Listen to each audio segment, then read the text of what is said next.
Agradecemos a nuestro Padre Celestial porque nos da otra vez la oportunidad de salir al aire. Mi nombre es John Lopera y me acompaña el hermano Fran de la Mota, que juntos, con la ayuda de nuestro Padre Celestial, presentaremos un programa muy importante. Pero antes de entrar de lleno a la presentación de este mensaje, vamos a invitar la presencia de nuestro Padre Celestial en nuestro medio a través de una palabra de oración. Nuestro Padre, en esta hora estamos sumamente agradecidos por la oportunidad que usted nos da de llevar su palabra a través de este medio radial. Amén. Padre, que su Santo Espíritu esté con nosotros, que sea Él quien dirija este programa. También que el mismo Espíritu, Señor eterno, esté con esos amigos y hermanos oyentes que están en sintonía, Señor, esperando su mensaje. Amén. Se lo pedimos en el nombre bendito de Jesús. Amén. Amén. Una vez más, queremos darle la bienvenida a cada uno de ustedes, amigos oyentes.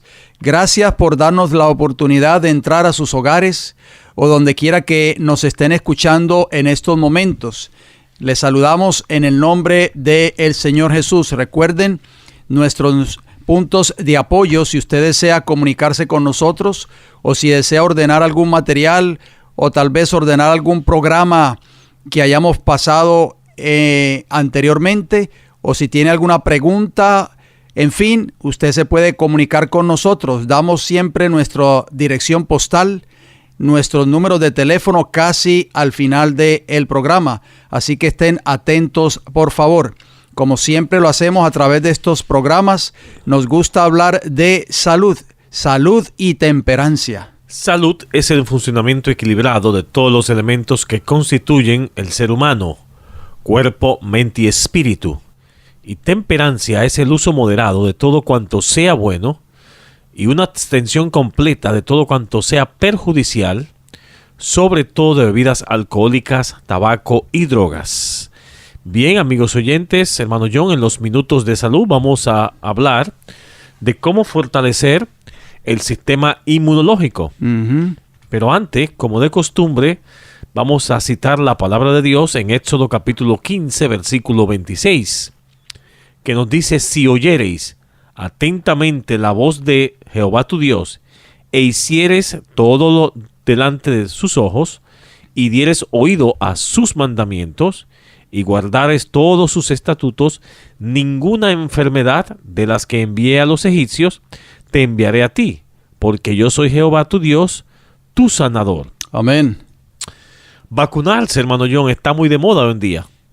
Pero no es una decisión individual que no podemos recomendar hoy en día. ¿Por qué podemos decir eso, hermano John? Bueno, una cosa es cierta: la prevención de la enfermedad por medio de un estilo de vida adecuado que fortalece las defensas del cuerpo es la mejor solución. O sea, muchas personas, hermano Fran, recurren a las vacunas para supuestamente no adquirir ciertas enfermedades, pero esa no es la mejor decisión individual. Vamos a ver algunas recomendaciones. Presten mucha atención, por favor, tomen nota si así ustedes lo desean, que son simples y que nos van a ayudar a fortalecer el sistema inmunológico, que él es prácticamente, con un sistema inmunológico fuerte, vamos a prevenir muchas enfermedades, muchas infecciones y muchos de estos virus que andan por ahí, hermano Frank, que están prácticamente perturbando la sociedad moderna. Empecemos con la nutrición. Por ejemplo, la obesidad, la dieta alta en grasas y azúcar debilitan el sistema inmunológico y disminuyen la producción de anticuerpos. Por otro lado, una dieta rica en frutas y verdura fresca, fuente de antioxidantes y vitaminas como la vitamina C o E, aumenta las resistencias a las enfermedades respiratorias. Muy importante, la dieta es muy importante. Nosotros hemos hablado mucho acerca de este asunto, hermano Frank.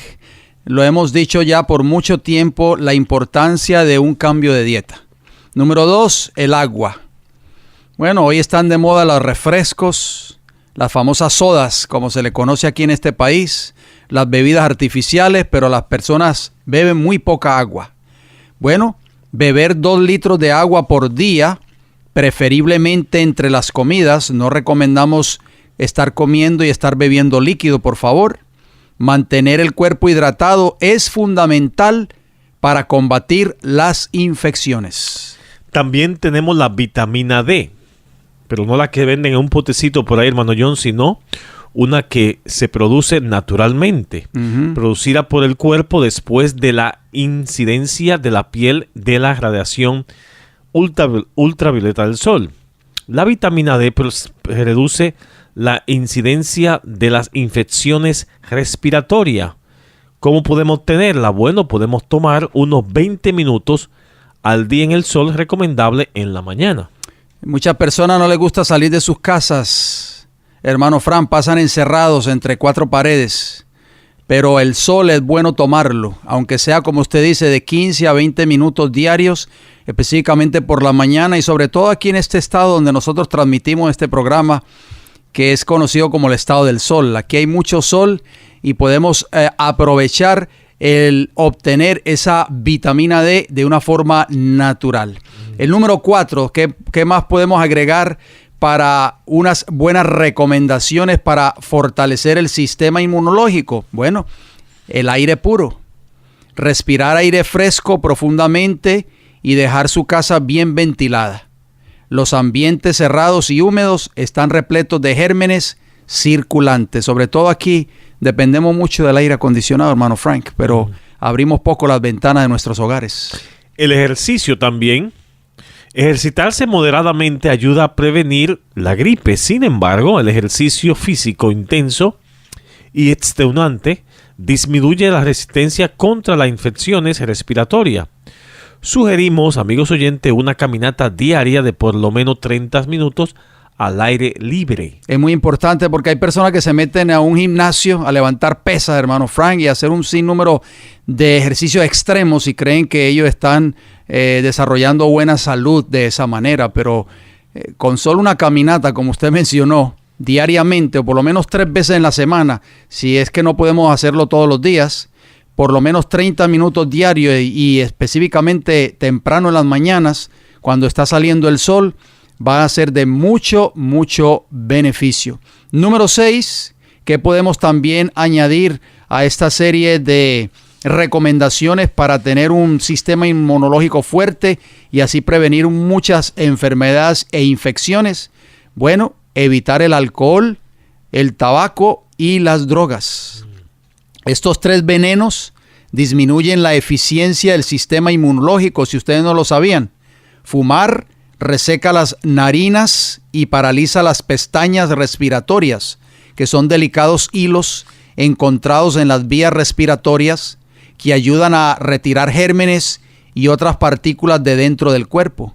Fumar un cigarrillo, oigan bien, amigos oyentes, paraliza estas pestañas por 30 a 40 minutos. Un solo cigarrillo, hermano Frank. Imagínese. Y hay personas que se fuman hasta una cajetilla a diario. Número 7, también es recomendable para fortalecer el sistema inmunológico el dormir suficiente.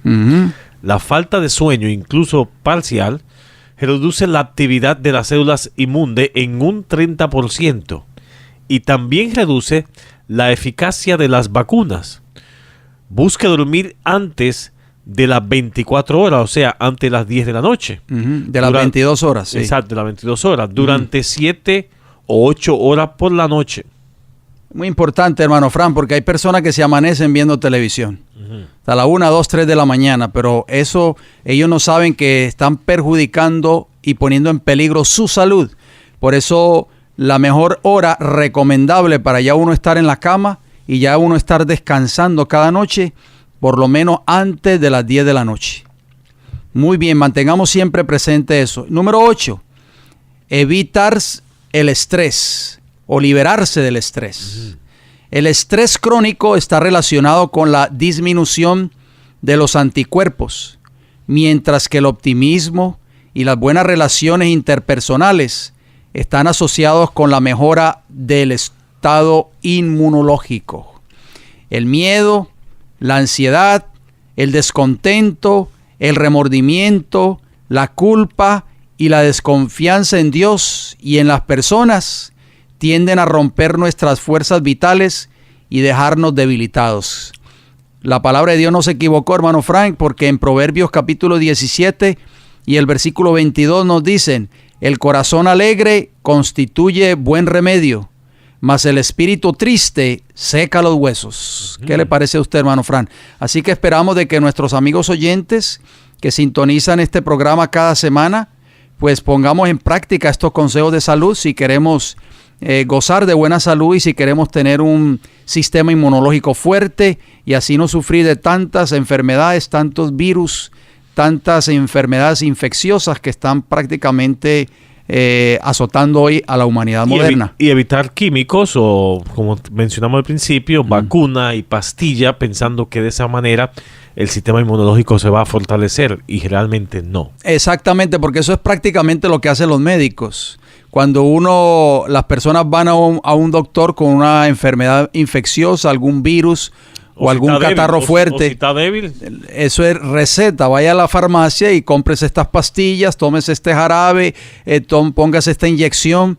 Pero todo eso puede prevenirse a través de estos consejos que nosotros hemos dado. Un cambio de vida, hacer más ejercicio, tomar más agua, descansar mejor. Todo eso puede ser preventivo. Y así nos ahorramos la visita al médico, hermano Frank. Y nos ahorraríamos también tomarnos todo ese montón de pastillas que son veneno para la salud. Y permitimos que el cuerpo reaccione de su manera natural. Así es. Bien, hasta aquí los minutos de salud. Esperamos que sean de mucha bendición para cada uno de ustedes, amigos oyentes. Sin más preámbulo, hermano John, vamos a entrar a lo que es el tema para hoy, la continuación de Daniel capítulo 11, parte número 9. Con el subtítulo El tiempo del fin. Vamos para la parte número 2 en ese subtítulo, porque estamos entrando ya a lo que es en el tiempo del fin. Y en nuestro programa de hoy vamos a continuar escudriñando una extraordinaria profecía contenida en dicho capítulo de Daniel capítulo 11. Hoy continuaremos analizando cada uno de los eventos proféticos contenido en ese capítulo que nos ayudarán a darnos cuenta, amigos oyentes, cuán cerca estamos del fin del tiempo del fin. Porque ya, hermano John, ya esto empezó y ya realmente los tiempos estamos viviendo en ese tiempo. Así es, hermano Fran. Usted se preguntará, amigos oyentes, ¿por qué nos hemos expaciado tanto en este capítulo 11? Porque hemos querido ir analizando estos textos bíblicos paso a paso y hemos podido darnos cuenta de que el profeta Daniel, inspirado por el Espíritu Santo, cuando escribió este capítulo, pues predijo prácticamente los acontecimientos que van a tomar lugar en este tiempo antes de la segunda venida de Cristo. Y es por eso que nosotros nos hemos dado a la tarea de preparar estos programas y tal vez nos hemos alargado, sí, porque hemos querido ir paso a paso. ¿Por qué, amigos oyentes, es tan importante que nosotros entendamos esta profecía bíblica?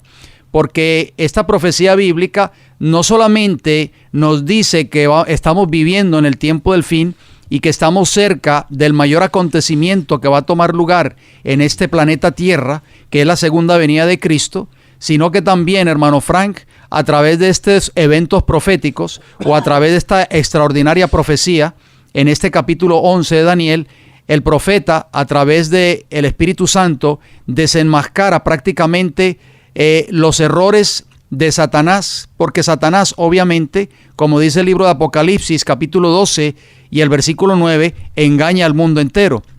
Y Satanás se ha dado la tarea de levantar un sinnúmero de sistemas de religiones falsas en esta tierra para prácticamente engañar, como dice Mateo capítulo 24 y el versículo 24, si fuera posible aún a los escogidos. Por eso nosotros hemos traído estos programas y yo sé que han sonado bastante fuertes porque nos han dicho varias personas que los temas han sido bastante fuertes. No es nuestra intención, y vale la pena aclarar eso, hermano Frank, no es nuestra intención atacar a un grupo específico o a un grupo religioso en particular. Aquí nosotros no estamos hablando de individuos, porque sabemos que hay muchas personas sinceras que aman a Dios en las diferentes organizaciones religiosas que componen al mundo cristiano en este tiempo. Aquí estamos hablando de sistemas, que es muy diferente. Sistemas que han engañado al mundo, hermano Frank.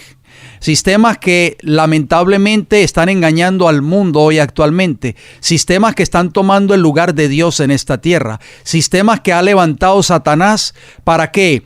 para destruir completamente y pisotear las verdades que Dios ha dejado en su palabra y también pisotear su ley moral. Y es por eso que nosotros tenemos que desenmascarar todos estos engaños. ¿Por qué? Porque hay un mensaje en Apocalipsis 18 para el mundo en el tiempo del fin, hermano Frank. Es un mensaje que Dios dice que hace un llamado final a que el pueblo de Dios que se encuentre todavía en este sistema babilónico salga de allí. ¿Por qué? Porque Dios va a derramar sus 7 postreras plagas, que es la ira de Dios en el tiempo del fin, sobre aquellos que estén adorando y que sean parte de la Babilonia espiritual en el tiempo del fin. Y esto es muy importante, por eso nosotros nos hemos dado la tarea de presentar estos mensajes. Yo creo que sería conveniente que leyésemos nuevamente, si usted lo cree conveniente, 2 de Pedro capítulo 1, versículo 19 al 21, porque esta es prácticamente la base que nos ayuda a nosotros a entender o a comprender el por qué es tan importante la profecía bíblica. Sí, como usted mencionó, hermano John, tenemos una razón de por qué estamos dando estos temas que tienen que ver con eventos proféticos. Uh-huh. Estamos simplemente siguiendo el consejo bíblico. Uh-huh, el apóstol Pablo dice en 1 Tesalonicenses capítulo 5, versículo 20, de que no podemos menospreciar las profecías. Así es. Y también Pedro, en 2 de Pedro capítulo 1, versículo 19 y 21, también nos aconseja lo siguiente.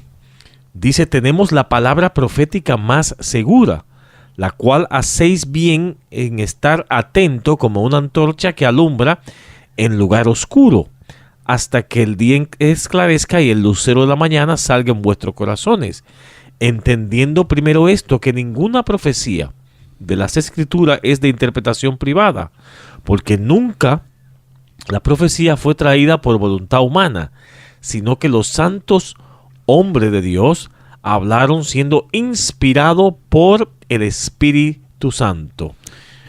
Bien, hermano, en el estudio de hoy vamos a seguiremos entrando aún más y más en ese cumplimiento profético del libro de Daniel, que está relacionado con el tiempo del fin. Así es. Como lo describimos en Daniel capítulo 11, versículo 40, donde nos quedamos en el último programa. Así es. Así que esperamos que la continuación de este importante estudio, amigos oyentes, de hoy, nos abra vuestro entendimiento y podamos darnos cuenta cómo la Biblia se ha ido cumpliendo al pie de la letra y cuán cerca estamos de la segunda venida de Cristo. Y queremos advertirle a los amigos oyentes, hermano John, que vamos a escuchar mucha historia. Yeah. Pero esta es más o menos la base para poder entender este asunto. Quizá en programa más adelante vamos a abarcar más con la palabra de Dios, pero primero tenemos que poner la base histórica. Exacto. Para poder entender exactamente este libro de Daniel, específicamente el capítulo 11. Así es, en el programa pasado, ustedes recordarán, amigos oyentes, comenzamos a hablar del comienzo del tiempo del fin. Dicho comienzo está marcado por la herida de muerte que sufre el poder papal en el año 1798. A partir de esa fecha histórica, el profeta Daniel comienza a narrar los eventos finales que tomarán lugar en esta tierra antes de la segunda venida de Cristo. ¿Por qué no leer nuevamente, hermano Frank, ese versículo 40 de Daniel capítulo 11? Nos dice el versículo 40, pero al cabo del tiempo el rey del sur contenderá con él, y el rey del norte se levantará contra él como una tempestad, con carros y gente de a caballo y muchas naves, y entrará por las tierras e inundará y pasará.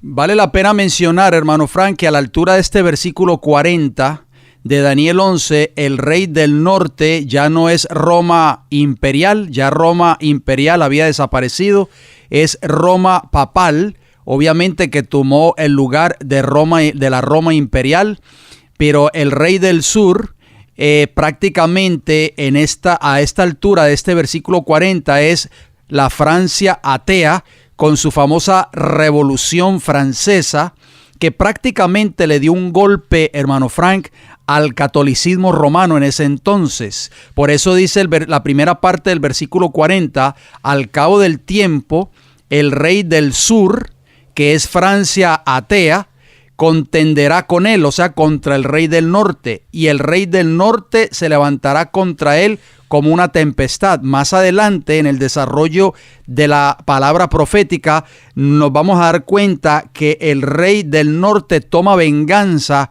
contra el rey del sur, pero eso lo vamos a ver en más detalles en nuestros próximos programas.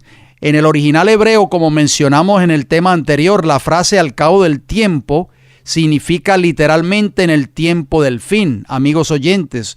O sea que este versículo nos sitúa en el año 1798, ya que sabemos que el cumplimiento profético de los 1260 años de Daniel 7 nos llevan del año 538 hasta el 15 de febrero de 1798, cuando el rey del sur, que en este caso era Francia Tea, a través de Napoleón y por su general Berthier, se llevó cautivo a Francia al Papa Pío VI, y donde se cumplió el texto de Daniel 11:35.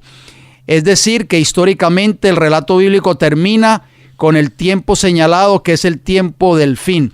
Hermano Fran, muy importante, porque tal y como lo decía la primera parte del versículo 40, pero al cabo del tiempo, o sea, en el tiempo del fin, que fue precisamente en 1798, ese día del 15 de febrero de ese año, el rey del sur contendió contra el rey del norte, o sea, el papado prácticamente recibió una herida de muerte. Vamos a seguir citando dos fuentes que citamos en nuestro programa anterior para que nuestros amigos oyentes que están sintonizando este programa en el día de hoy puedan darse cuenta de cómo esta profecía extraordinaria de Daniel capítulo 11 y el versículo 40 en adelante se ha ido cumpliendo a través de la historia. Vamos a citar estas dos fuentes una vez más: Los Padrinos, el libro Los Padrinos por el doctor Alberto Rivera, ex sacerdote jesuita, y también el otro libro que lleva como título La historia secreta de los jesuitas, escrito por Edmond Paris. Comenzamos entonces, hermano Frank, remontémonos al año 1923. En 1923, el fascismo, o sea, el movimiento político de carácter totalitario de Mussolini, se une con el nacionalsocialismo y establece amistad con Hitler, proveyéndole armas y dinero, según la historia secreta de los jesuitas, páginas 135 y 136. Muy importante, nosotros conocemos esa historia. Benito Mussolini, allí dictador de Italia, pues se une durante la Segunda Guerra Mundial a su gran amigo Adolfo Hitler, el dictador de Alemania, y como usted dice allí, con un gobierno fascista. Muy bien, vamos a llegar al año 1929. ¿Qué ocurrió en ese año? Bueno, en febrero de 1929, amigos oyentes, en el periodo del Tratado Lateranense, el Papa llamó a Mussolini el hombre que la providencia nos permitió conocer. ¿Qué le parece a usted? Un dictador, un hombre verdaderamente perverso, pero el Papa de Roma en ese entonces lo llama el hombre que la providencia nos permitió conocer. El concordato de Mussolini con el Vaticano, oigan bien, reconocía al catolicismo romano como la única religión permitida en Italia y sus territorios. Estamos hablando del año 1929. Mussolini forma un ejército poderoso y moderno y prueba su poderío atacando a Etiopía. Esto se encuentra en la historia secreta de los jesuitas, página 132, y en el libro Los Padrinos, página 18. El 11 de febrero de 1929 se firma el famoso Tratado de Letrán entre Benito Mussolini y el cardenal Pietro Gasparri en nombre del Papa Pío XI. Fíjense bien, amigos oyentes, que ya estamos hablando del año 1929. O sea, ya Roma había recibido su herida de muerte en 1798, prácticamente casi en el año 1800, y estamos hablando más de 100 años después, hermano Fran, cuando ya comienza, ¿qué cosa? Ese proceso de saneamiento. Es muy importante, amigos oyentes, porque la palabra de Dios no se equivoca. Vamos a leer un texto bíblico rapidito en el libro de Apocalipsis, hermano Fran, si usted es tan amable. Apocalipsis capítulo 13, y vamos a leer el versículo 3 y el versículo 4 de Apocalipsis 13, para que ustedes vean que por qué tomó lugar este tratado de Letrán. Esto no fue pura casualidad, amigos oyentes. Esto no fue un capricho de Benito Mussolini que quiso hacer un tratado con el papado en ese entonces. No, esto es un cumplimiento profético de Apocalipsis capítulo 13. Tenga la bondad, hermano Frank, ¿qué nos dice? Nos dice, vi una de sus cabezas como herida de muerte, pero su herida mortal fue sanada. Y se maravilló toda la tierra en pos de la bestia. Y adoraron al dragón que había dado autoridad a la bestia, y adoraron a la bestia diciendo, ¿quién como la bestia y quién podrá luchar contra ella? Así que podemos darnos cuenta, hermano Frank, que la Biblia es clara. La Biblia dice claramente de que la bestia, en este caso de Apocalipsis 13:1, que también representa el poder papal, pero en el tiempo del fin, iba a recibir una herida de muerte. Y ya vimos que esa herida de muerte, la bestia, o sea, el poder papal, la recibe de manos de Francia atea. ¿En qué fecha? El 15 de febrero del año 1798, cuando el Papa Pío VI es llevado cautivo o al cautiverio a Francia y allí muere. Pero ¿qué sucedió después, hermano Frank? Casi 100 años después, esa herida de muerte iba a empezar ¿a qué? A sanarse, tal y como lo dice Apocalipsis capítulo 13 y el versículo 3, que Juan vio una de sus cabezas como herida de muerte, pero su herida mortal, dice Juan, no lo decimos nosotros, dice la palabra del Señor, su herida mortal fue sanada. Así que a partir del año 1927, ese comienza el proceso de saneamiento de esa herida mortal. Que ese volver otra vez al poder, hermano John. Así es. También Daniel capítulo 11, versículo 43 nos dice, y se apoderará de los tesoros de oro y plata y de todas las cosas preciosas de Egipto, y los de Libia y Etiopía les seguirán. En aquel tiempo, Monseñor Pacelli, futuro Papa Pío XII, era nuncio, o sea, representante diplomático del Papa en Múnich, capital de la Baviera católica. Allí comenzó a elevarse la estrella del futuro dictador alemán. Él era católico, como sus asociados más importantes. Sus dos enemigos se llamaban el protestantismo y la democracia, según la historia secreta de los jesuitas, página 136. Bueno, ¿y quién era ese futuro dictador alemán que, dicho sea de paso, era católico romano? Bueno, se llamó Adolfo Hitler, amigos oyentes. En el año 1932, el futuro Papa Pío XII, oigan bien, el cardenal Pacelli, que era cardenal en ese entonces todavía, trabajó con Franz von Papen para destruir la República de Weimar. El 20 de julio del año 1932 se declaró estado de sitio en Berlín y los ministros fueron expulsados por la fuerza. Ese fue el primer paso de la dictadura de Adolfo Hitler. El 30 de enero de 1933, Hitler sube al poder, conocido como el Führer, o sea, el guía. Había subido al poder gracias a los votos del centro católico. Esto se encuentra en la historia secreta de los jesuitas, este libro, página 138.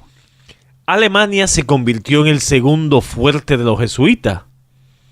Ellos construyeron el Tercer Reich, o sea, Tercer Imperio Alemán. Si podemos ver el símbolo de esa nueva Inquisición fue la esvástica, un antiguo símbolo masónico. Ese era el símbolo que usaban los nazis, la esvástica, esa como una X así cruzada, ¿no?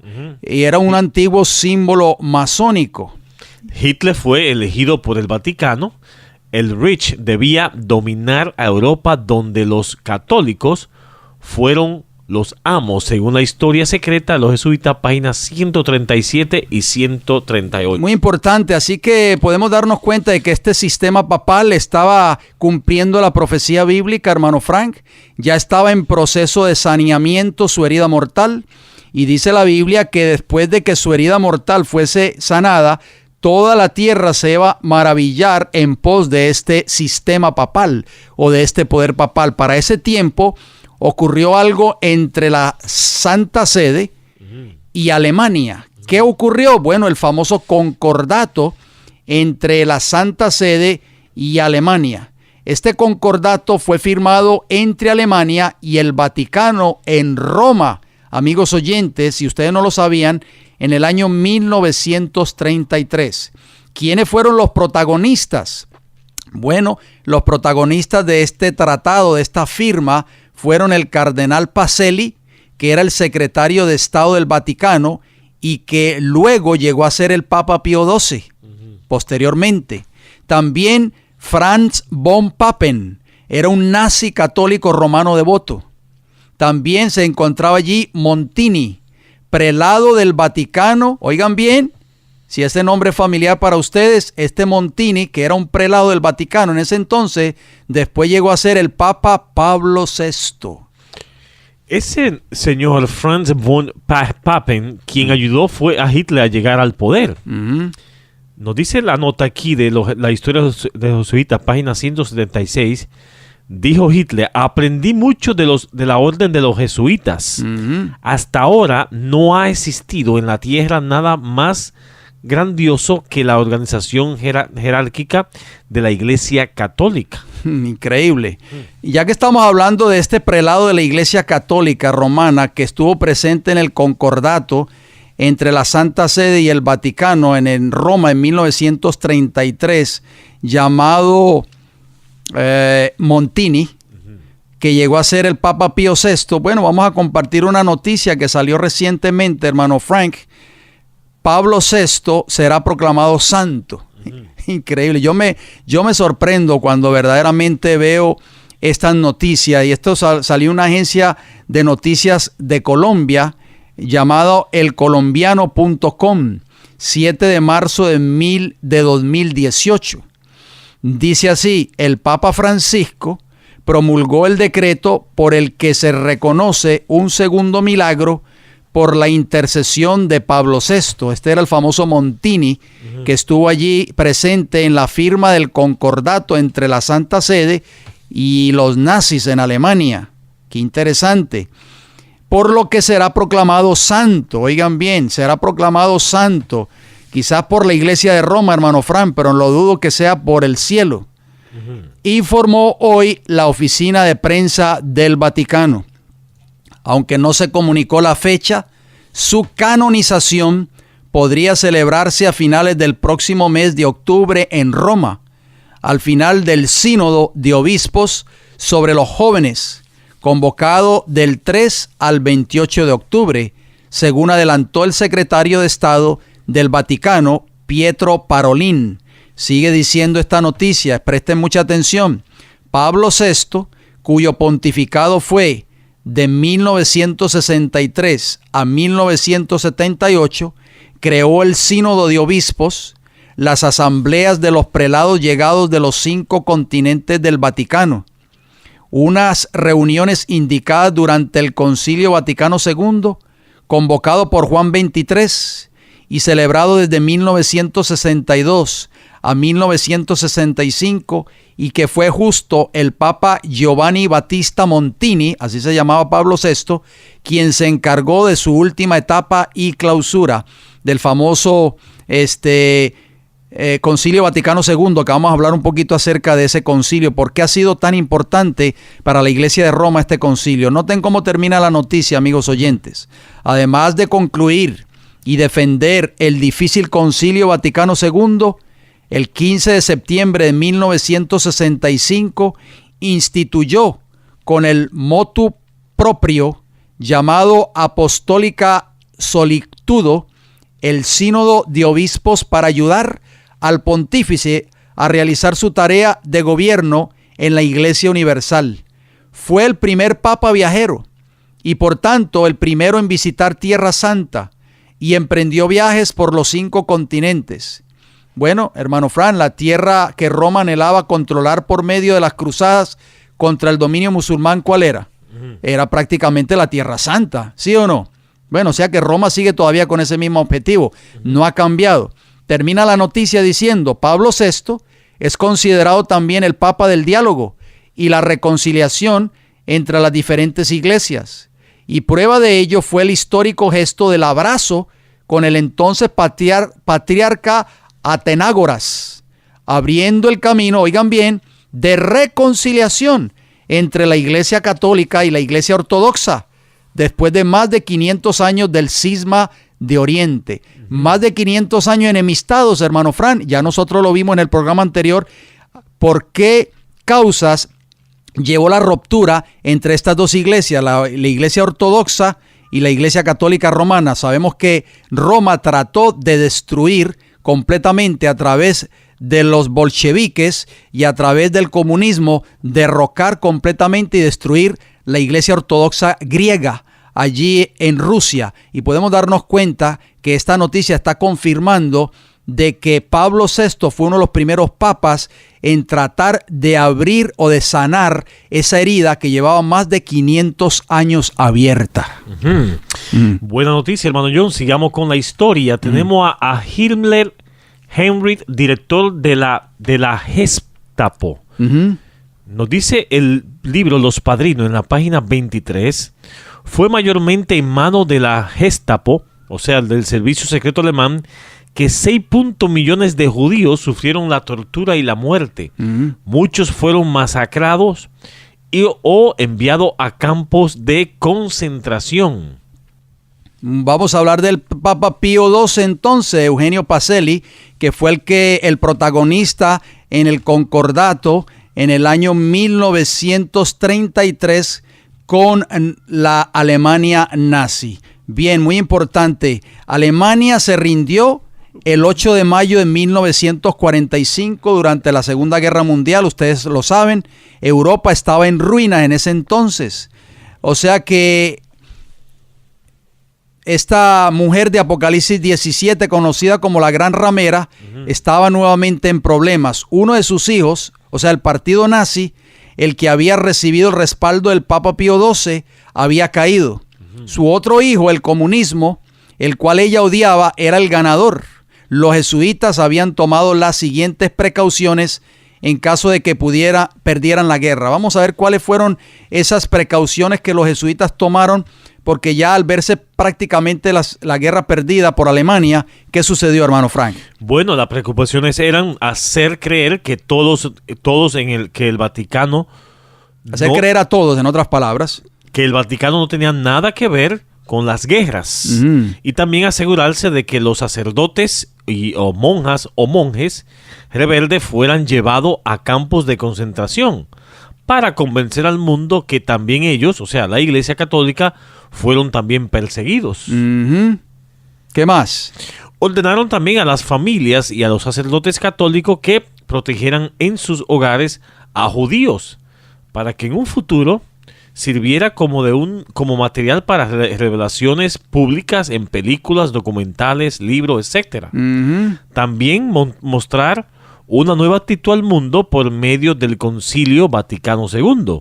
¿Esto se encuentra dónde, hermano? En Los Padrinos, en la página número 24. Muy importante. Hablemos un poquito de Francisco Franco, dictador de España, porque todo esto que nosotros estamos compartiendo con ustedes, amigos oyentes, es un cumplimiento de la herida mortal que iba a ser sanada después de que el rey del norte iba a recibir su herida de muerte a manos del rey del sur, que en ese entonces era Francia atea. Bueno, en la prensa del dictador español llamada La Reforma, o sea, Francisco Franco publicó el siguiente artículo, oigan bien, el 3 de mayo del año 1945. Mire lo que salió en primera página de esta prensa española, La Reforma. Adolfo Hitler, hijo de la Iglesia Católica, falleció mientras defendía el cristianismo. Con la palma de mártir, Dios le da a Hitler los laureles de la victoria. Esta oración fúnebre en honor al líder nazi la expresó la Santa Sede misma, encubierta bajo el disfraz de la prensa de Franco.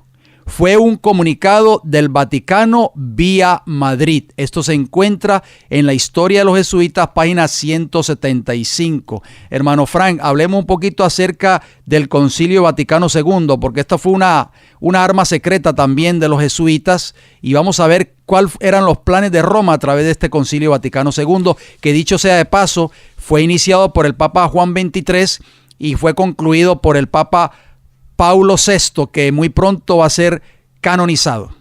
El Concilio Vaticano II fue un concilio ecuménico de la Iglesia Católica convocado por el Papa Juan XXIII, quien lo anunció el 25 de enero de 1959. Fue uno de los eventos históricos que marcaron el siglo XX. El concilio consistió de 4 secciones. La primera de ellas fue presidida por el mismo Papa en el otoño de 1962. Pero él no pudo concluir este concilio ya que falleció un año después, en junio, el 3 de junio de 1963. Las otras 3 etapas fueron convocadas y presididas por el sucesor, el Papa Juan Pablo VI. Pablo VI, Ajá. O sea, Montini, que fue el que tomó parte en el concordato con los nazis allá en Roma en 1933, el que dice que va a ser santo.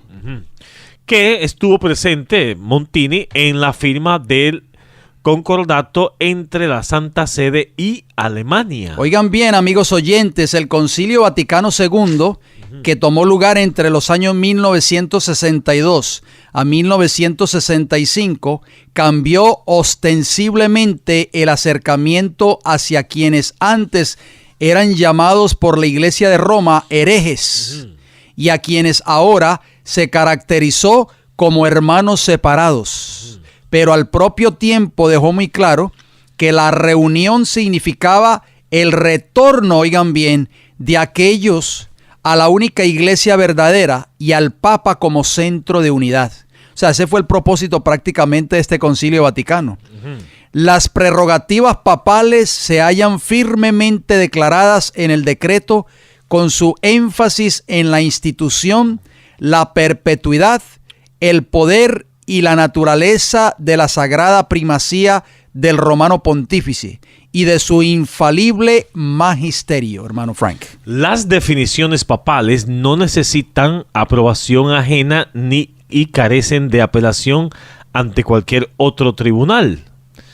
La autoridad e infalibilidad del colegio episcopal está limitada por la disposición de que nunca pueden funcionar sin la cabeza, el Papa, o sea, el Papa.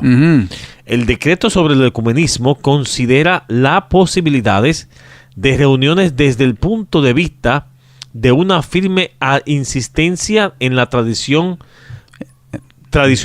pretensión de Roma de ser la única iglesia verdadera. O sea, el ecumenismo, hermano John, es esa pomada que necesitaba esa herida. Así es. Para curarse. Así es, o sea que Roma no ha dejado de pretender, hermano Frank, ser la única iglesia verdadera en esta tierra, supuestamente lo que dice Roma o lo que enseña Roma, y el único objetivo de Roma a través del Concilio Vaticano, o sea, el Concilio Vaticano fue la mecha o la chispa que encendió la máquina.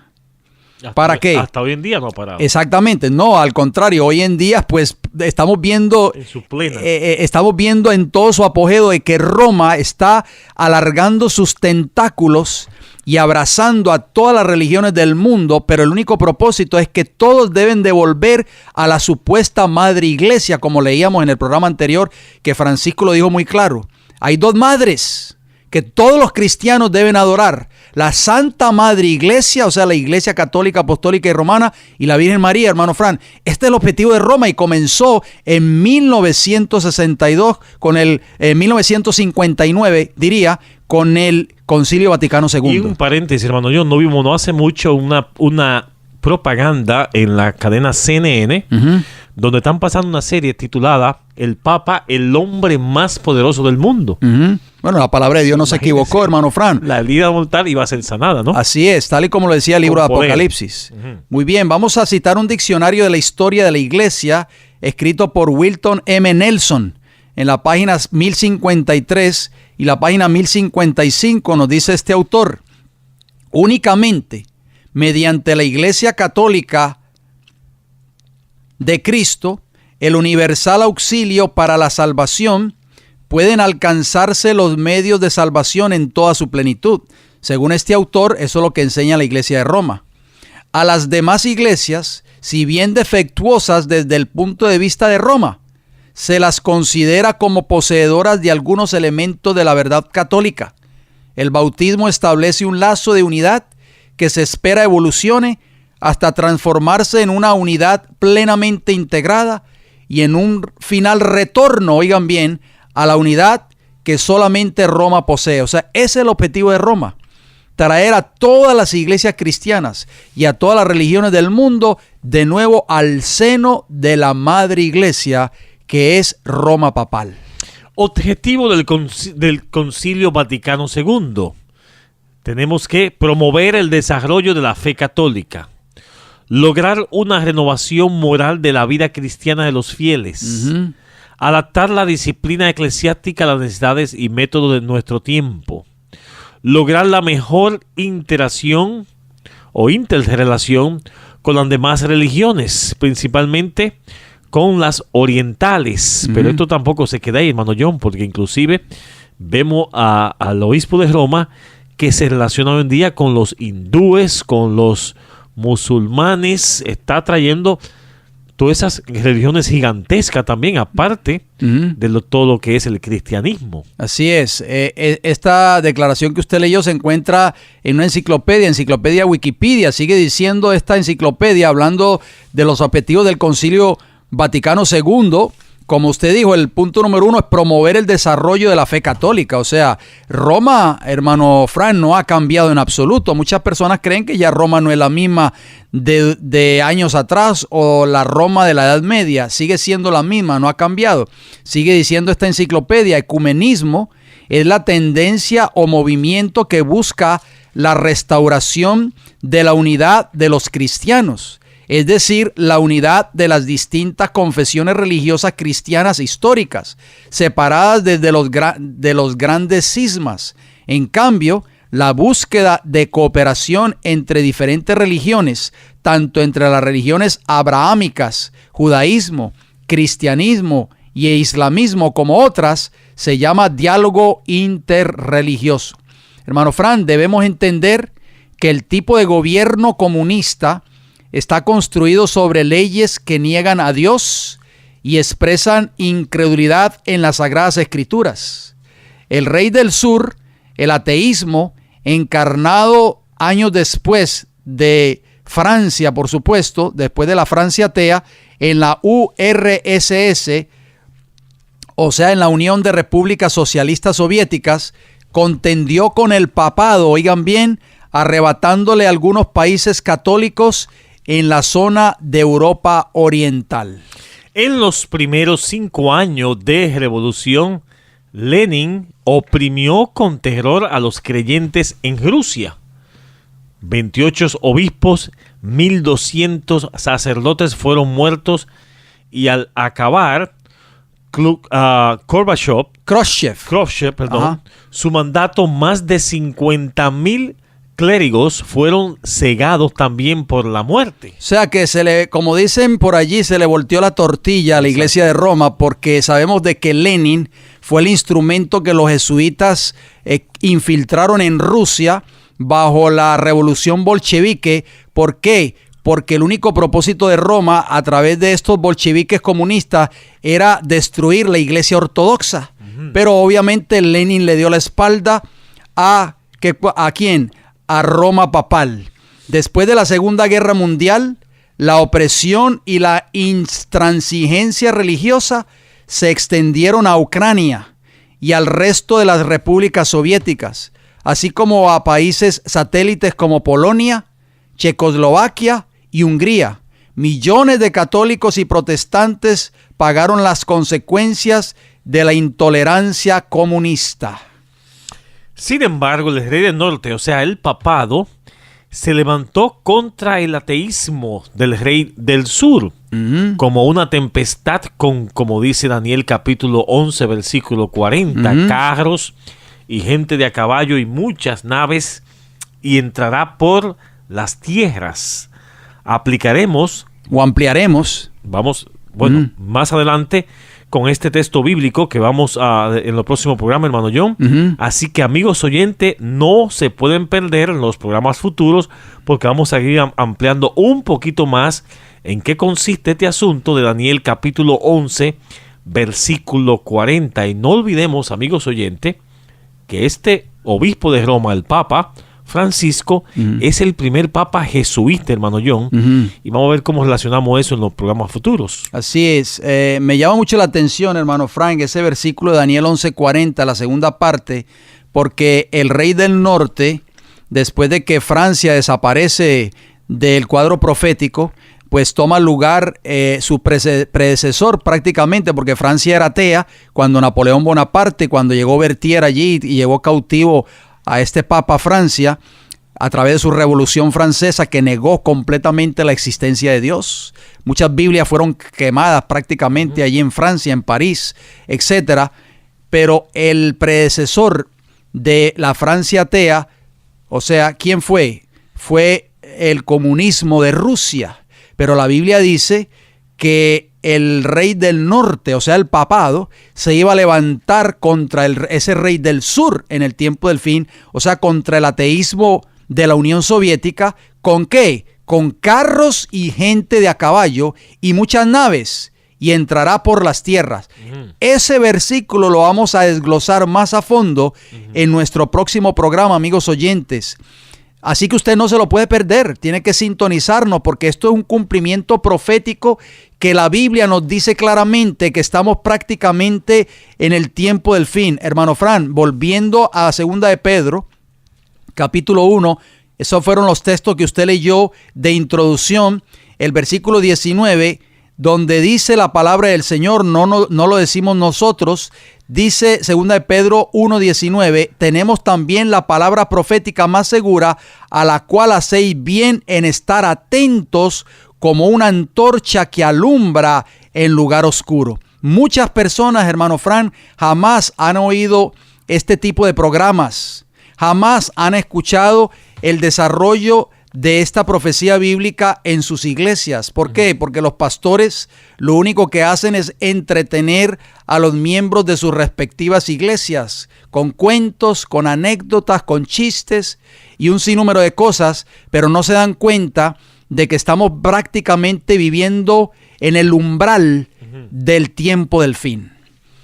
Hemos podido ver, amigos oyentes, a través del cumplimiento histórico de esta profecía bíblica del capítulo 11 del libro de Daniel, específicamente el versículo 40 en adelante, el poderío y el poder y el deseo de dominar al mundo del rey del norte, o sea, del papado. ¿Qué más veremos en un futuro cercano? Esa es la pregunta que nosotros nos hacemos.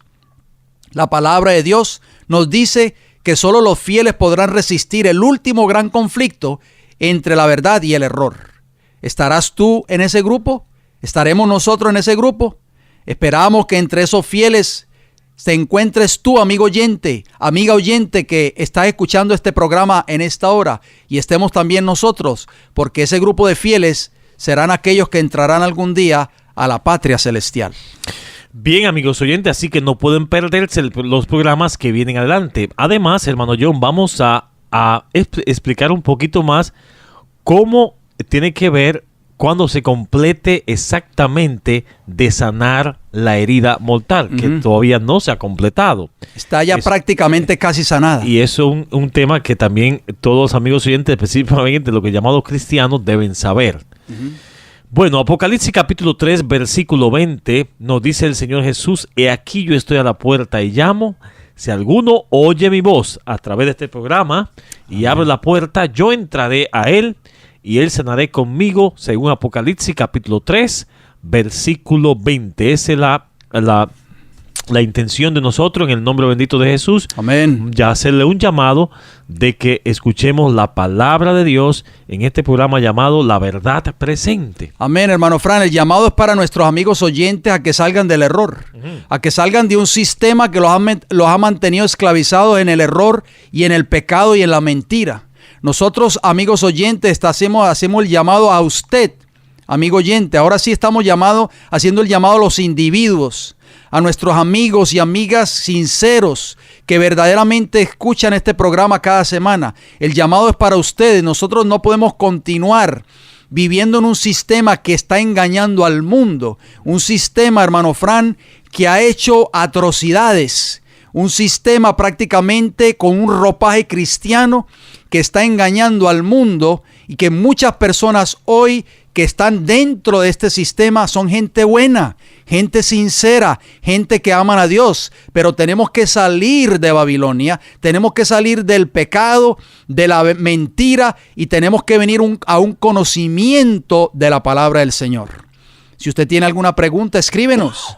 El Heraldo del Evangelio Eterno, P.O. Box 1333, Riverview, Florida 33569. O si prefiere llamarnos, ¿a qué números? 484-6418, 410-2745, ambos con el código de área 813. Si desea visitarnos en nuestra iglesia local, nos puede visitar a la Iglesia del Evangelio Eterno, 4403 Avenida Hubert, Tampa, Florida 33614. Y si desea sintonizar algún otro programa que hayamos pasado en el pasado o que hayamos presentado en el pasado, entre a nuestra página de internet www.elfuerteclamor.org. Allí hay un encasillado que dice programas radiales, La Verdad Presente. Allí hay una lista de todos los programas que hemos pasado o presentado en el pasado, y allí usted los puede escuchar en la comodidad de su hogar. Amigos oyentes, nos resta decirles gracias por su atención, gracias por su fiel sintonía, y el Señor nos permite. Nos veremos pues en nuestra próxima intervención.